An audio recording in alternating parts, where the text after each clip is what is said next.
महायुतीचा एक वेगळा नारा आहे, परंतु बारनेंनी स्वतःसाठी एक नवीन नारा काढलाय की बार फिर से एक बार पप्पा बारने खासदार. ऐकून काय भीती वाटली? नाही, भीती नाही, उलट आनंद वाटला. आणि येत्या 13 तारखेला मतदार राजा आपकी बार महाविकास आघाडी का उमेदवार. तू अशी का त्यांना नारा द्यावा? आता त्यांना नारा द्यायची किंवा ह्या स्लोगन देणं हे प्रत्येक पक्षात प्रत्येक उमेदवार करत असतो आणि तो केला असावा त्यांनी.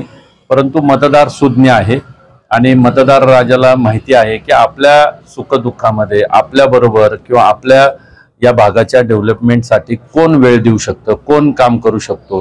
त्याच्यामुळं यावेळेस 13 तारखेला मतदार राजा निश्चितच मशाली समोर बटन दाबून महाविकास आघाडीला आपलं पवित्र मत देईल अशी मला खात्री आहे. मला अनेकदा म्हटलं गेलं की तुम्ही अनोळखी उमेदवार आहे, बारनेंनी असा आरोप केला. तो अनोळखी उमेदवाराचा पराभव करण्यासाठी मोदींना सभा घ्यावी लागते. आदरणीय मोदी साहेबांच्या बद्दल मला आदर आहे.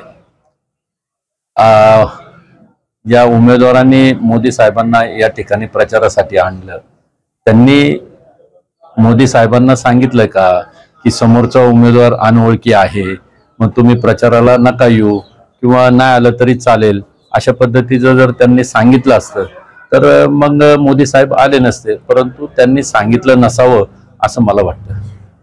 एक 6 जणांचं पथक दिल्लीवरनं या ठिकाणी मावळ लोकसभेत माहिती घेतो की बारनेंचा प्रचार योग्य रीतीने चालू आहे का, राष्ट्रवादी भाजप त्यांचा प्रचार करते का वेळ आली असेल त्यांच्यावर?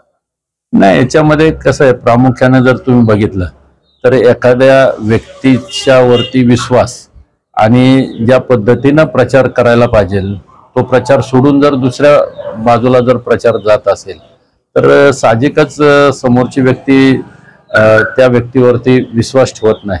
आणि हा इलेक्शनचा फंडा आहे. इलेक्शनच्या ह्याच्यामध्ये प्रत्येक राजकीय पक्षाचे वेगवेगळे पथक वेगवेगळ्या कमिट्या त्या ठिकाणी प्रचारासाठी येत असतात आणि त्याची माहिती घेत असतात. तर त्या पद्धतीनं आले असावं असं मला वाटतं.